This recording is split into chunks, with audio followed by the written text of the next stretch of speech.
which is a key structure for financing the projects of developing countries such as Bolivia. in order to achieve a fairer world. Global threats and challenges of capitalism that we're facing today require the unification of forces and solidarity of the majority of world countries who represent the global south today. We are convinced that thanks to the potential of our countries and with the support of Brics countries, we will manage to stimulate the transformation of economy and global government in order to reinforce the establishment of mutually beneficial development based on great achievements in technology, science, digital connections, and renewable energy sources. Bolivia is a country rich in mineral sources and natural resources. We're the first in supplying lithium. We have natural gas, traditional minerals, and rare earthly elements. We're going through the process of industrialization, and our participation in Brics is aimed at mutual benefit of all the participations of this process. I believe that this meeting in Kazan will map out a new momentum in history, where many countries, there are attempts to enslave them, and depending on different conditions, we will try to map out our aspirations, the process of development, to gain back the sovereignty of our countries without any interference, with the right to self-determination, in order to restore sense in international relations,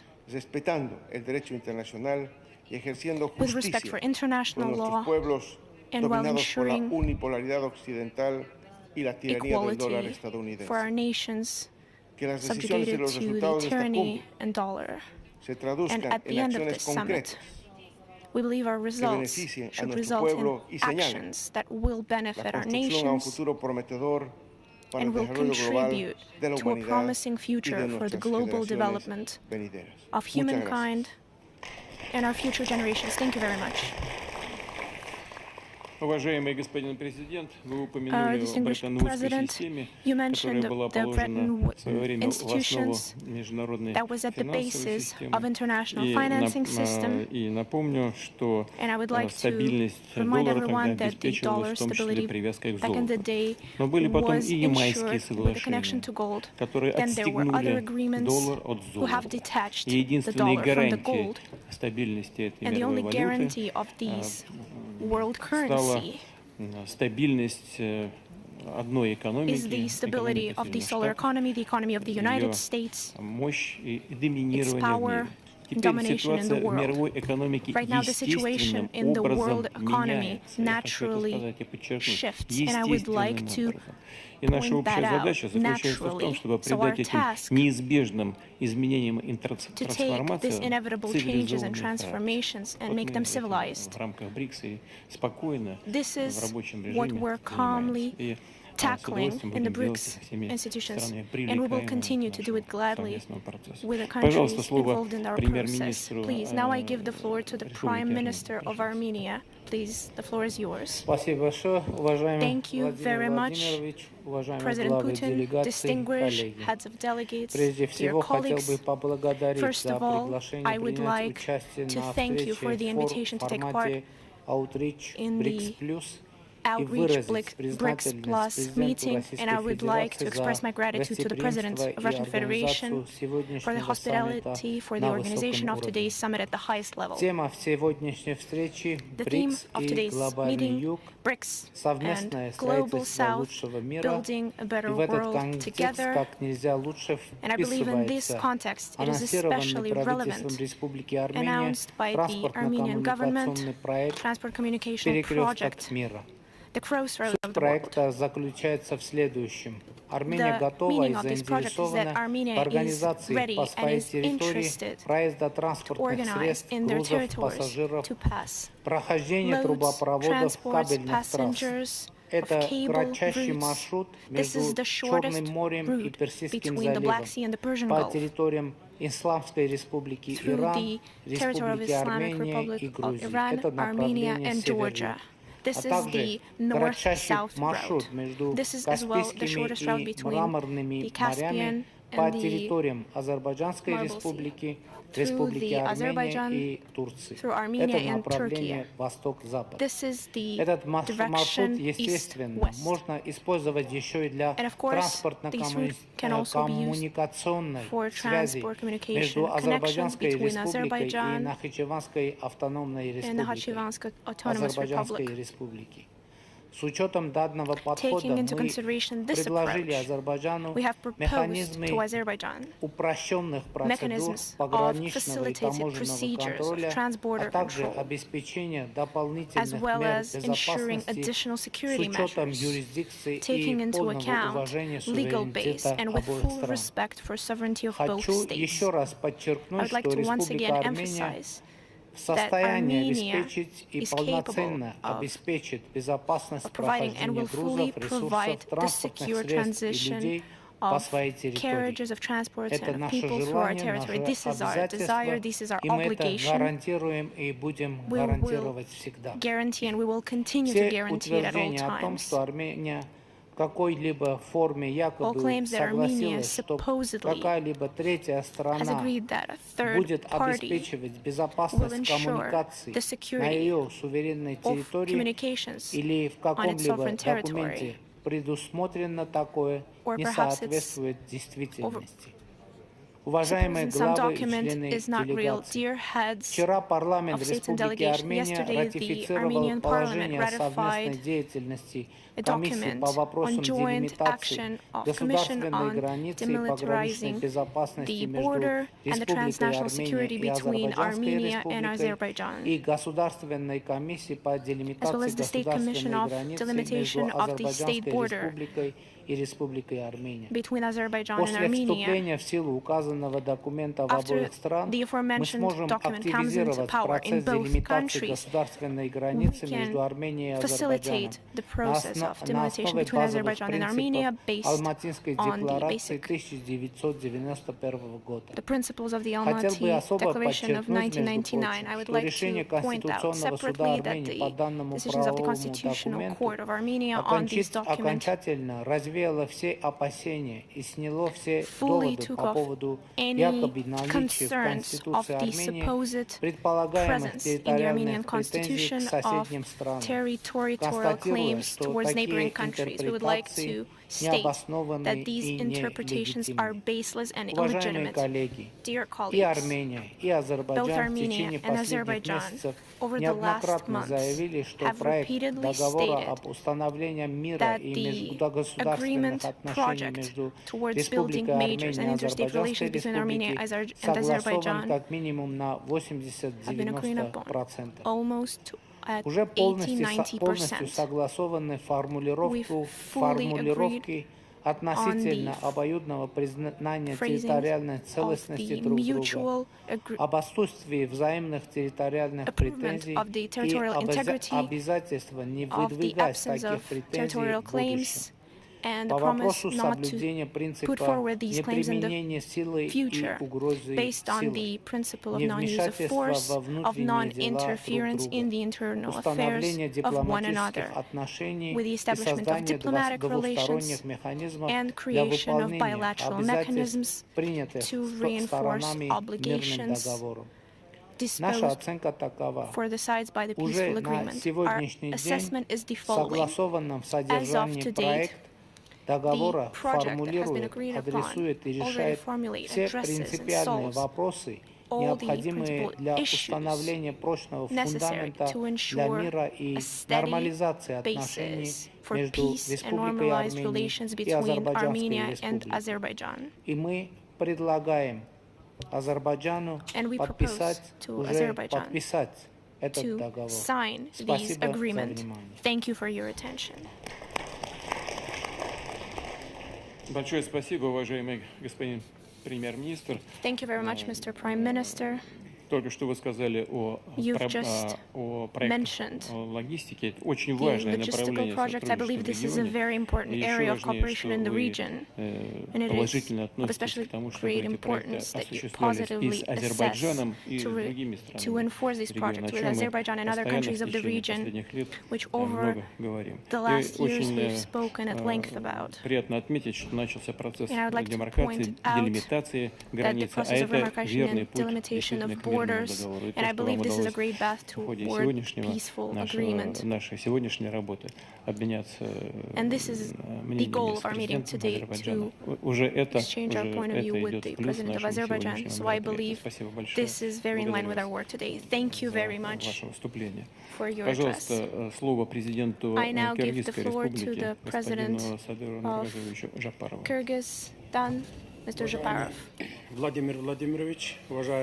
Mr. President, dear heads of state and governments, Your Highnesses, Your Excellencies, ladies and gentlemen, first of all, I would like to congratulate the Russian Federation on the successful chairmanship in Brics, to wish great success and effective work, as well as thank you for a warm welcome and the hospitality in Kazan.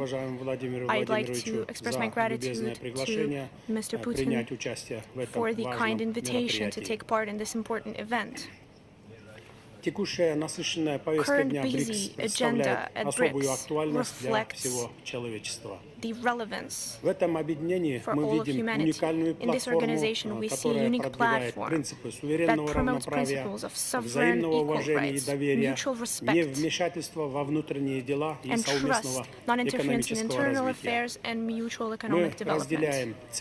We share goals and principles of Brics activities on allowing possibilities for economic and social growth, development of entrepreneurship, promoting digital technologies, putting forward innovational and ecologically clean technologies, as well as solving climate challenges. I would like to add that this is fully in line with the Sustainable Development Goals integrated in the Kyrgyzstan's NDS until 2040. Dear friends, after the decades of globalization and integration processes, the modern world community is seeing the geopolitical and economical fragmentation. Has the world become more secure, stable, and prosperous?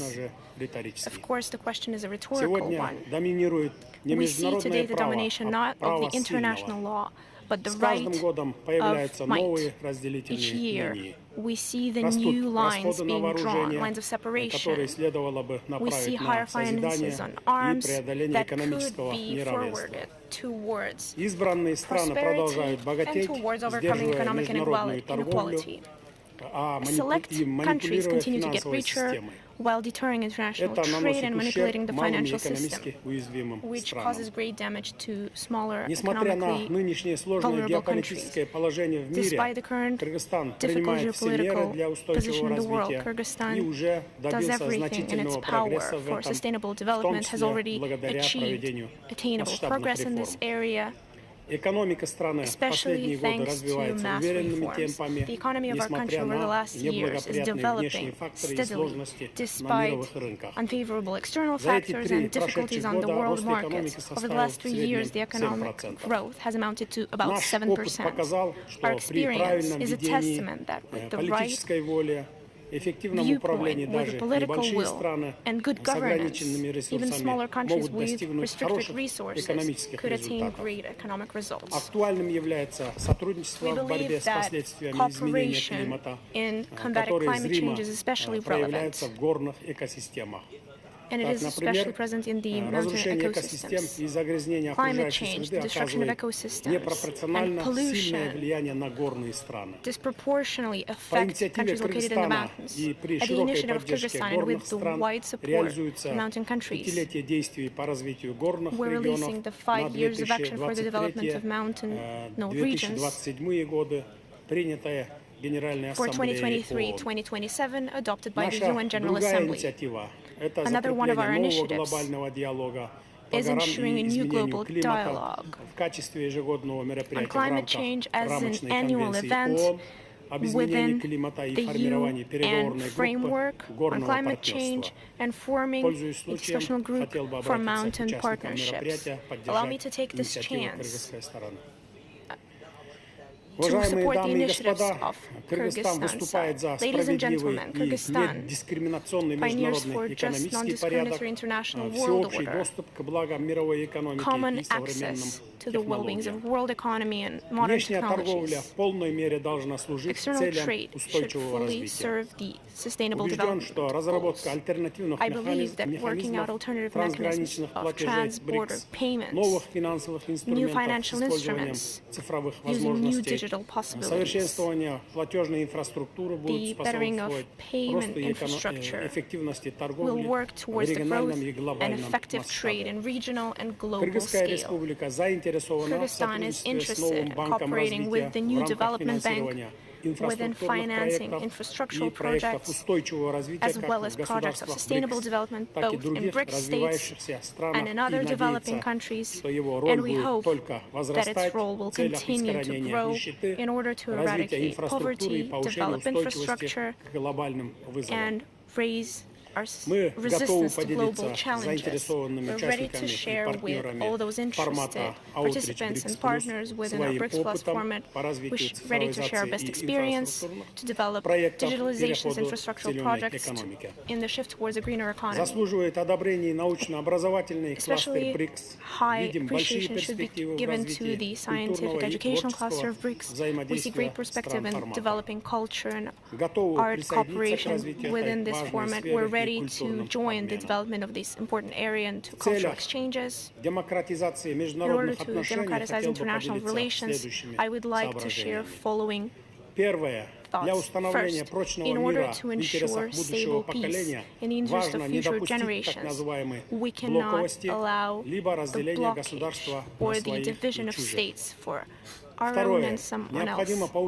Second, we need to increase the effective nature of peace building at the UN to ensure human rights, to reinforce our fight against terrorism, extremism, and the drug circulation. Third, we support the reinforcement of system of multilateralism, which is the strong beating heart of the UN. We have to follow the principles and norms of international law with no exception, especially those enshrined in the UN Charter, as well as those aimed at destroying the imbalance between North and South. Fourth, as a bordering country, Kyrgyzstan considers it especially important to fully support Afghanistan and the Afghan people towards integrating the economy of this country in the regional and international economic processes. We cannot leave Afghanistan in international isolation without outside help. Fifth, we call upon the international community to support the development of countries of Africa, Asia, Latin America, and other smaller countries to work by ensuring economic development, food and energy security, and other events. Number 6, being a mountainous country at the heart of Central Asia, Kyrgyzstan has been advocating for the universal and comprehensive mountainous development agenda at the global stage. Ladies and gentlemen, in closing, I'd like to note that we highly appreciate the operation of Brics Group, and we're ready to contribute to the best of our ability to resolve the above-mentioned and other key issues on the agenda of Brics. We confirm our aspiration to pursue and consolidate versatile cooperation with all the participating countries. The Republic of Kyrgyzstan states that it is interested to work closely hand in hand with BRICS nations and is determined to jointly develop bonds of friendship for the benefit of our peoples. Thank you very much for your kind attention. Your Excellency, Mr. President, you have mentioned the right is might, or the fist right, as it's also called, well, applied by some nations in economic and political affairs, it causes the backlash, the backfire. So, and that would, consolidate the use of the fist, the right of fist. But Brics advocates for improving the status of international law instead. With regards to Afghanistan, mountainous nations and their susceptibility to climate change, we know about your concerns, and we mentioned that on many occasions, and we also talked about that with the President of Tajikistan, to whom I'd like to give the floor now. The countries adjacent to Afghanistan acutely feel what has been happening in this region and around that country. Over to President of Tajikistan, Mr. Rahman.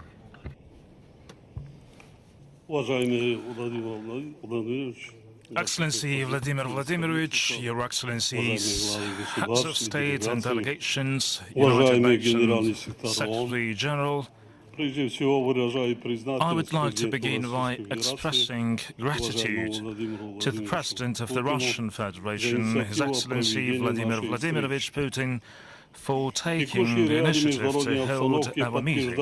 In light of the current international situation, I believe that the theme of our meeting today, building a better world together, is particularly relevant. It seems clear that the goal it set forth can be achieved only by strengthening equal government-to-government cooperation and by encouraging our countries to work together to build a more fair world order. At the same time, we should take the necessary measures in line with our commitment to the universally recognized norms and principles of international law. In light of the pressing global challenges, there is a need to consolidate our efforts to ensure enduring peace, overall security, genuine stability and sustainable development. Accordingly, during the recent session of the United Nations General Assembly, I proposed the international community to adopt a special resolution entitled "A Decade of Strengthening Peace for Future Generations." We earnestly seek and count on your support of this initiative. Today we are witnessing contradictory geopolitical processes. Along with this, we observe the rise of threats posed by international terrorism, extremism, radicalism, cybercrime, trafficking in narcotics and weapon smuggling, along with different forms of cross-border organized crime. These challenges can effectively be addressed only if we have clear and coherent strategy. Tajikistan has consistently advocated for enhanced collaboration with all international partners in addressing these threats and challenges. To achieve these objectives, our country is actively engaged in promoting multilateral cooperation on counter-terrorism and its financing within the framework of the Dushanbe process. Dear colleagues, Tajikistan is monitoring with deep concern the developments in the Middle East and the escalation of the Palestinian-Israeli conflict, which has regrettably resulted in significant casualties among civilians. We urge all parties involved to exercise restraint and to take immediate actions aimed at restoring stability and security in this region. We, in this context, emphasize the necessity of implementing the resolution of the United Nations Security Council on the establishment of an independent and sovereign state of Palestine within the borders of 1967. We firmly believe that any disputes, conflicts and disagreements can be resolved through political and diplomatic means. Furthermore, the effects of climate change have introduced another layer of problems. The increasing frequency of natural disasters related to climate change has resulted in significant loss of life and forced us to allocate considerable resources to mitigate their consequences. In Central Asia, the phenomenon of warming warming is leading to a reduction in the area of glaciers, which are a primary source of water resources in the region. In accordance with the UN General Assembly resolution, our country intends to hold a high-level international conference on glaciers preservation in Dushanbe in May 2025. We extend an invitation to your countries to participate in this important event. In this context, drought represents one of the most pressing global challenges, exerting a detrimental deep effect on all our countries, including the Central Asian region. Dear colleagues, instability in the global environment exerts a direct influence on the socio-economic growth of developing countries. We are often facing increasing disruptions in production and supply chains, as well as food shortage. As a landlocked mountainous country, Tajikistan is keen of the sound progress of its trade and economic partners and committed to expand cooperation with all of them. It is of paramount importance to take practical steps towards a genuine transition to a green economy, with green energy representing a key component. We have set ourselves the ambitious goal of completing this transition by the year 2037. We all well remember the recent COVID-19 pandemic that deeply affected the globe. The most important lesson we derive from this global crisis, in my view, is that no nation, irrespective of its level of development, is immune from the spread of such dangerous diseases. In light of these, there is an only way that we should foster a broad partnership to improve the quality of healthcare, make sure that new innovative methods for disease prevention and treatment are accessible to all. Distinguished colleagues, it is our conviction that only through comprehensive and active engagement we can ensure conducive living conditions for future generations in our shared home called planet Earth. The principal key of attaining this laudable objective is continued promotion of a dialogue among civilizations, and we must strive for greater mutual understanding and respect among diverse communities, facilitate growth and mutual enhancement of our distinctive, unique natural cultures, and building truly friendly relationships. In conclusion, I'd like to note that in terms of influence on global processes and in terms of potential, the countries of the global south are fully capable to mobilize efforts for the sake of building a better world together. I thank you for your attention, and I thank His Excellency Vladimir Putin for his kind and generous invitation to take part in this very important event. I thank you.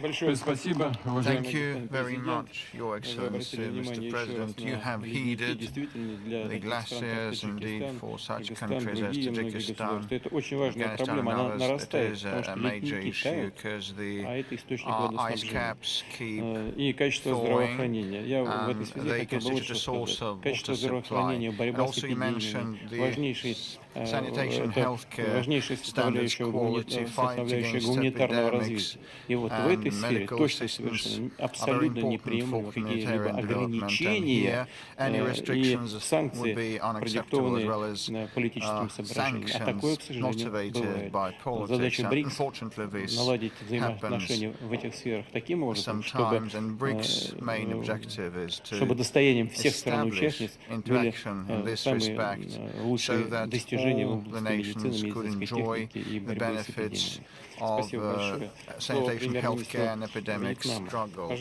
Over to the Prime Minister of Vietnam, please, Your Excellency.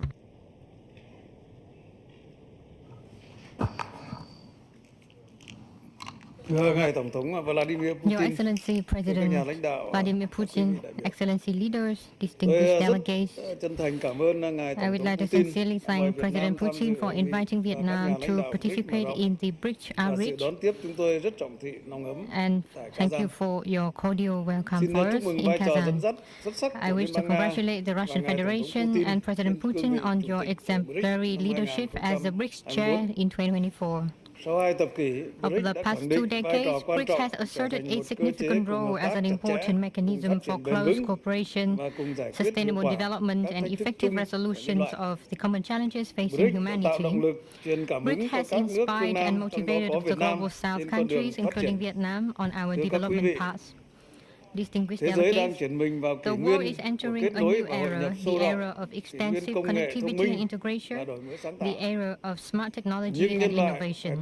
However, humanity confronts unprecedented challenges such as climate change, resource depletion, aging population, geopolitical instability, and the rising tide of inequality and division. These global issues require collective action from all countries, guided by a global, whole of people, and comprehensive approach, and the upholding of multilateralism and international solidarity to build a world order based on regulation and international laws, to share responsibilities and to act based on principle for peace and prosperity. In this new era, BRICS should embody the strong bonds among nations, particularly among developing ones. In this spirit, I would like to propose 5 strategic connectivities for BRICS and the international community to jointly build a better world as follows. First, resources connectivity. With its growing economic potential, BRICS should take the lead in mobilizing, allocating, and utilizing resources to adapt to climate change, further advance green economy, digital economy, and circular economy, to ensure food security, energy security, and information security. Vietnam welcomes and would like to thank the new Development Bank for expanding its beneficiaries and finance 2 strategic projects in BRICS and developing nations. Second, strategic infrastructure connectivity. Connections between BRICS and developing countries are in both physical and digital form. We are not only connected through transportation, roads, railways, airways and seaports, but also through digital infrastructure, data sharing and connectivity, as well as the robust promotion of e-commerce and the global digital economy. Third, global supply chains connectivity based on the application of modern science, technology, and innovation. Thus, we will create new momentum for economic growth, at the same time expanding the room for development for all nations and diversifying manufacturing, products, and markets. Fourth, people-to-people connectivity. Cooperation in culture, education, training, tourism, and people-to-people exchange between BRICS and other nations should be further strengthened to foster a cultural space of unity in diversity, where different values are respected, similarities are multiplied, and the beauty of friendship and cooperation is cultivated and nurtured. As the great Russian writer Dostoevsky noted, beauty will save the world. Fifth, connectivity in reforming global governance mechanisms toward connectedness, sharing, digitalization, balance, fairness, effectiveness, inclusiveness, and comprehensiveness to develop rapidly and sustainably. We should be more proactive and effectively engaged in shaping global rules and standards, particularly in emerging areas such as governance, artificial intelligence, cloud computing, and the Internet of Things, among others. BRICS should take stronger actions in the fight against the trend of protectionism and the politicization of relations in economy, science, technology, and innovation. Excellencies, leaders, distinguished delegates, connectivity and integration to build a better world together is the consistent policy of Vietnam, which is accompanied by 3 major viewpoints. Number 1, placing people at the center, at the subjects, the goals, motivation, and the most important resource for development, and not sacrificing social progress, social security, and environmental protection for mere economic growth. Number 2, being determined to the foreign policy of independence, self-reliance, multilateralization, and diversification of external relations, being a good friend, a reliable partner, an active and responsible member of the international community for peace, cooperation, and development in the region and the world. And number 3, adopting a four-nose defense policy, no military alliance, no allying with one country to act against another country, no use of Vietnamese territory by a foreign country to act against another country, and no use or threat of force in international relations.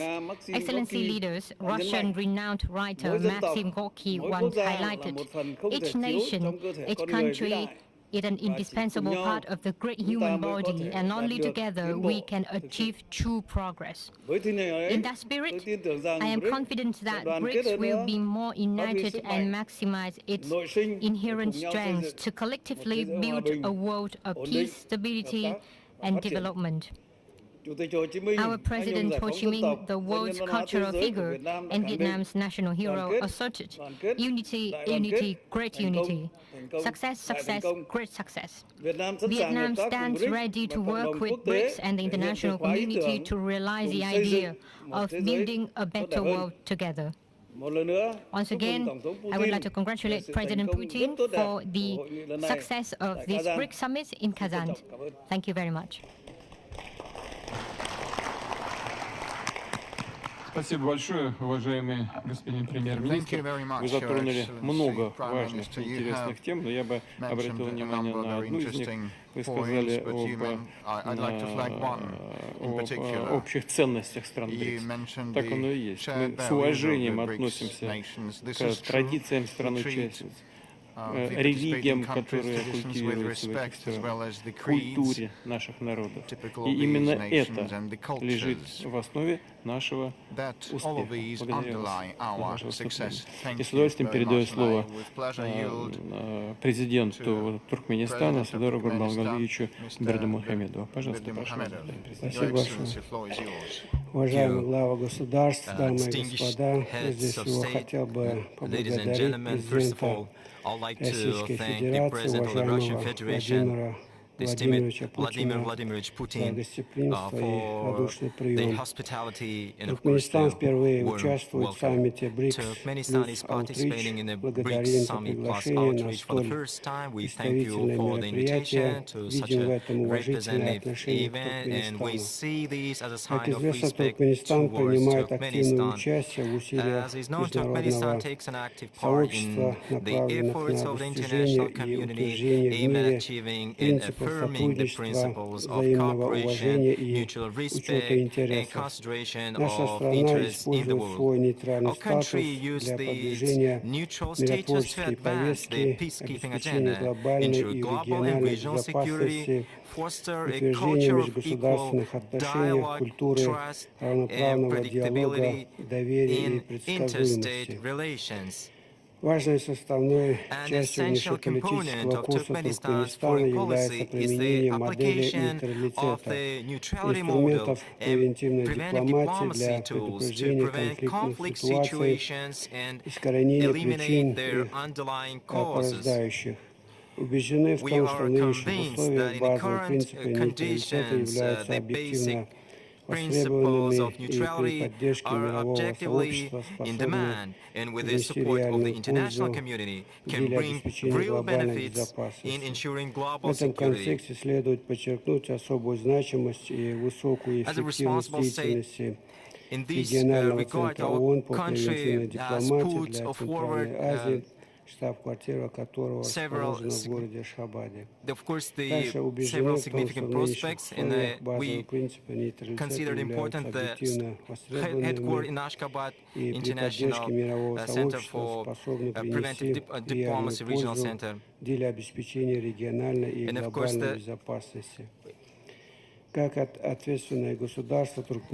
Turkmenistan in this regard proposed a number of measures aimed at normalizing and improving the international situation and transitioning to constructive parameters of interaction In this regard, our country has put forward several significant proposals at the UN, such as the development of a global security strategy, the initiative to grant neutral countries the status of priority UN partners in its peacekeeping efforts, as well as a number of proposals in the context of creating and strengthening regional security and stability.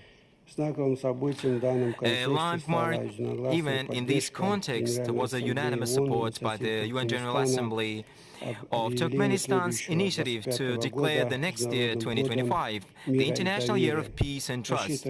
We expect that all states will actively participate in implementing the provisions of corresponding General Assembly resolution. Turkmenistan's international strategy is based on the country's involvement in modern geo-economic trends, proactive participation in solving pressing problems of our time, achieving sustainable development goals, overcoming crises in the environmental and food sectors, creating and ensuring reliable and fair access for countries and peoples to energy sources, clean water and air. For this purpose, our state also acts from an active and responsible position. I would like to draw your attention to Turkmenistan's initiatives in the field of economy, energy, and sustainable transport. In particular, we are talking about the development of the Global Framework Program for the transition to a circular economy. Other initiatives include the creation of a global atlas of sustainable transport connectivity and the Alliance for Global Energy Security and Sustainable Development. In general, speaking about the current global geoeconomic trends, Turkmenistan highlights one of their defining problems, the increasing importance of developing countries. They are largely expected to bring new energy to the established, yet in need of constructive revision, former world order frameworks, and to introduce new meanings and purposes.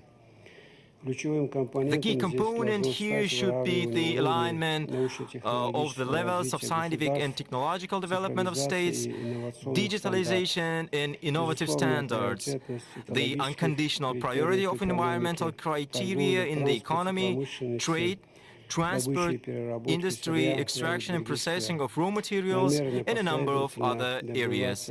We intend to consistently achieve these goals. A few words about the climate agenda. It is obvious that it will become a key issue and will shape the trajectory of human development throughout this century. Turkmenistan advocates a systematic consideration of climate issues as one of the fundamental components of the global approach to ensuring the architecture of security and development, the creation of multilateral mechanisms for monitoring and responding to climate, environmental and man-made disasters.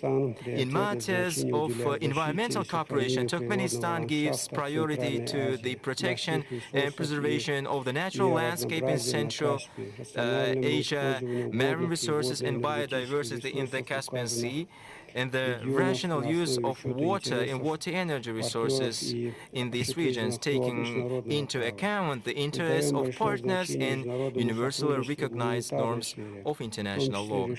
We attach great importance to international cooperation in the humanitarian sphere, including resolving the problems of refugees and stateless persons. In recent years, Turkmenistan has established good cooperation in these matters with the UN, the Organization of Islamic Cooperation, and a number of specialized institutions, which has led to significant positive results at the national level. We are ready to share our accumulated experience and best practices with other countries. Our country also considers it important to give necessary impetus to cooperation in the cultural, scientific and educational spheres, cultural exchange, and the mutual understanding of traditions and unique arts as a beneficial process designed to create strong spiritual and value-based bonds, uniting nations on a sound and constructive foundation. We are ready to establish such interaction with partners and participate in the development of relevant plans for joint activities. Dear participants, once again, I would like to thank the organizers for the invitation to participate in this meeting and for the opportunity to speak and share views and proposals. In conclusion, let me express my gratitude to the organizers of the forum for creating conditions and environment for successful and productive work. I thank you for attention.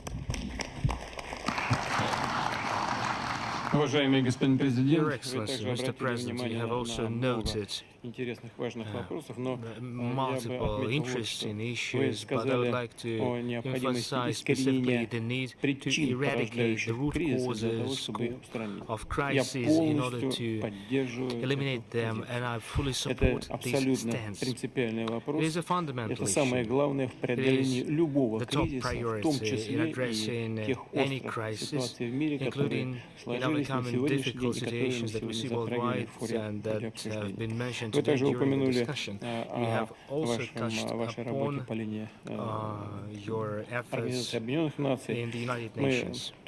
часто упоминали сегодня деятельность этой организации. И здесь, конечно, много вопросов, мир меняется, и все структуры, которые были созданы десятилетиями назад, должны меняться в соответствии с меняющимся миром. Но хочу отметить, что при всех этих вопросах какой другой универсальной международной организации пока в мире не существует. Я с удовольствием передаю слово генеральному секретарю Организации Объединенных Наций, Guterres. You have the floor.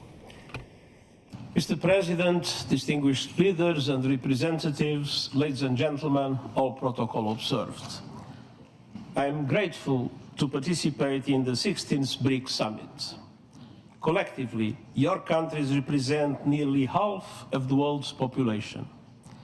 And I salute your valuable commitment and support for multilateralism and international problem solving as clearly reflected in your team this year.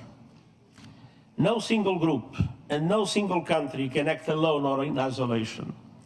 It takes a community of nations working as one global family to address global challenges.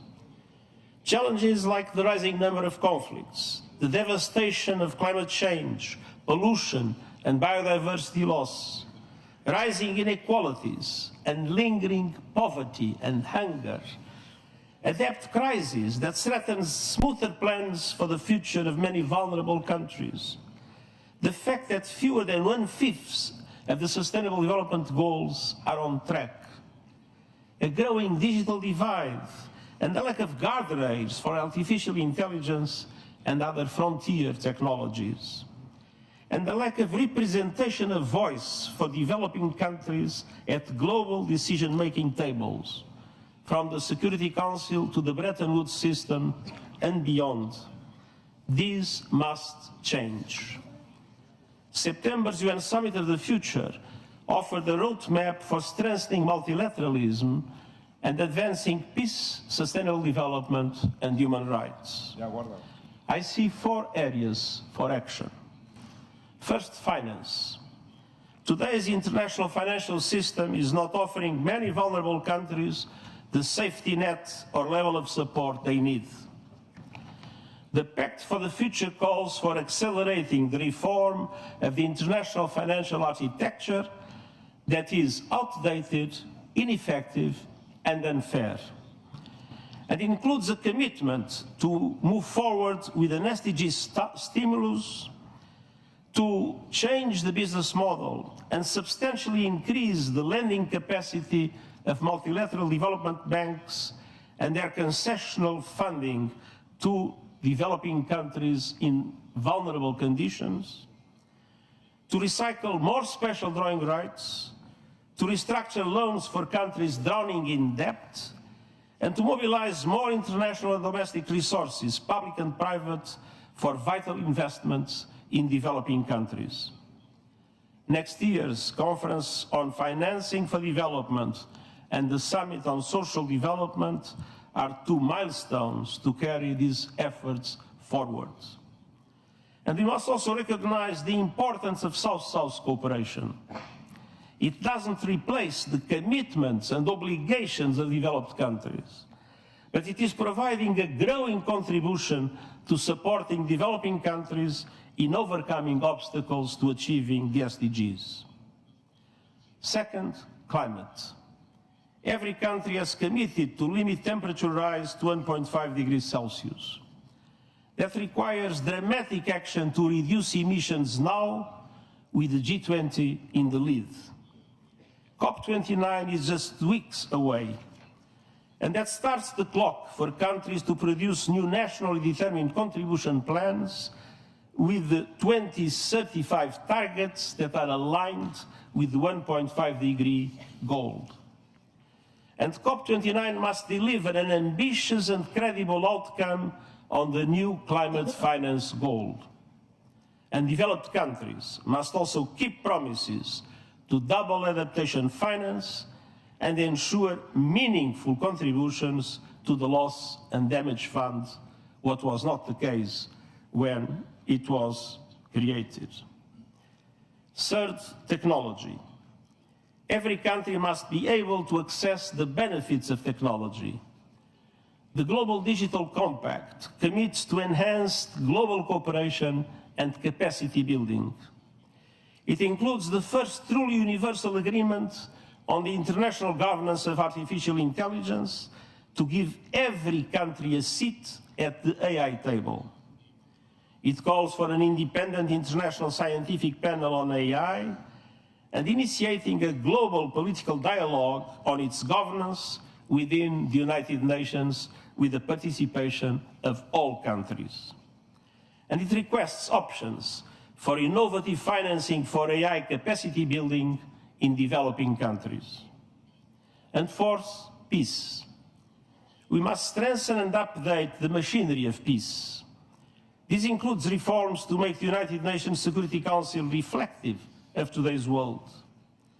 The Pact for the Future includes important steps on disarmament, including the first multilateral agreement on nuclear disarmament in more than a decade, and steps that address the weaponization of outer space and use of lethal autonomous weapons.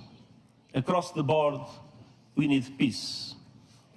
We need peace in Gaza, with an immediate ceasefire, the immediate and unconditional release of all hostages, the effective delivery of humanitarian aid without obstacles, and we need to make irreversible progress to end the occupation and establish the two-state solution as it was recently reaffirmed once again by a UN General Assembly resolution.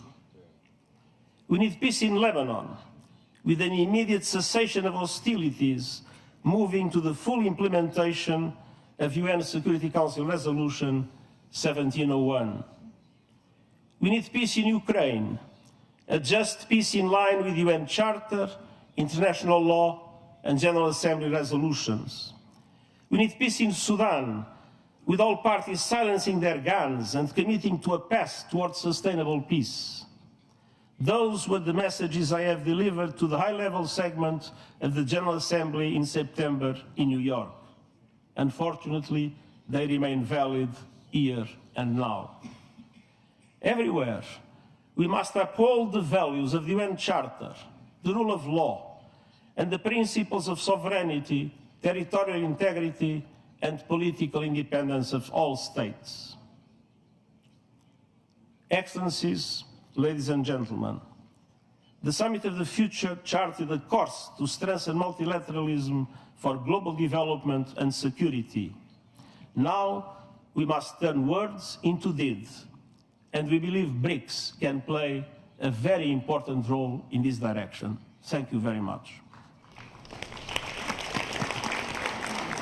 Уважаемый господин генеральный секретарь сказал о том, что мы должны все жить как одна большая семья.